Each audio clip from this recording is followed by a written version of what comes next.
श्री स्वामी समर्थ. घरातलं पीठ संपलं होतं तर काजलच्या पप्पांनी रात्री पिठाचं पोतं आणलं होतं. इथं गहू मिळतो सगळीकडचं, पण गिरणी नाही आहे. गिरणी कधीतरी एखादं कुठं तर आहे, पण आठवड्यातून एकदा किंवा दोनदाच खोलतात. तर मला करायच्या होत्या निवदाचा स्वयंपाक, तर त्याकरता मी घेतलं होतं पीठ पुऱ्या पण करायच्या होत्या आणि तिखटाच्या पुऱ्यासुद्धा करायच्या होत्या. पहिले तिखटाच्या पुऱ्याचं पीठ मळून ठेवावं म्हणून त्याच्यातच मसाले सगळे घालून घेतले. हिरवा मसाला, अद्रक, लसूण, कोथिंबीर वाटून घेतलं. त्यातच दुसरे मसाले घालून घेतले आणि त्या 3 वाटी गव्हाचं पीठ घेतलं, तर 1 वाटी ज्वारीचं पीठ घेतलं, आणि बेसनचं पीठ घेतलं. हे सगळं मिक्स करून मीठ मिरची सगळं घालून पीठ मळून ठेवले.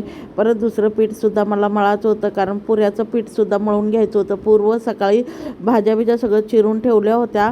आता फक्त राहिले होत्या स्वयंपाकाची तयारी, फोडणी टाकायची. परत त्यासोबत कामसुद्धा होतं. तर नाही म्हणता रात्रीचं कसं बी 12च्या आत करायचंच होता स्वयंपाक.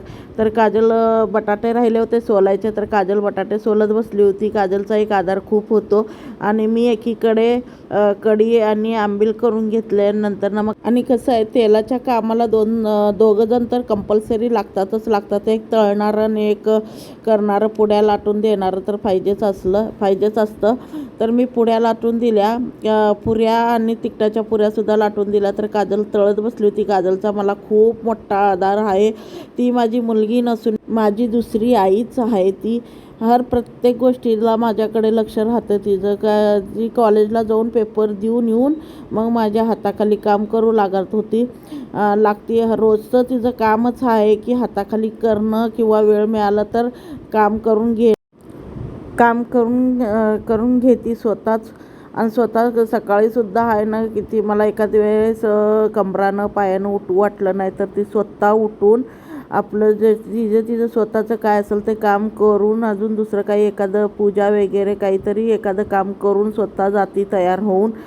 तिचा मला खूप मोठा आधार आहे. आणि तेवढ्यात हे मोठं स्वयंपाक करायच्या टायमाला गॅस एकदा गेला की नाही मन एकदम नाराज होऊन जातं.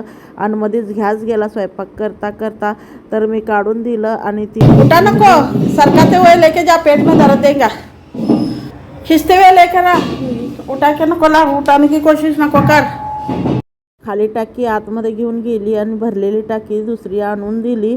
मग ते लावून मग बाकीचा स्वयंपाक केला. बरं झालं ते पुऱ्या करताना गॅस गेला नाही म्हणून. नाही तर पुऱ्या करताना तेलाच्या कामामध्ये जर गॅस गेला असता तर तेलाची एक भीती वाटते. अर्ध्याला अर्ध काम बाकी होतं आणि इतकं घामाघाम झालं होतं, काम खूप होतं.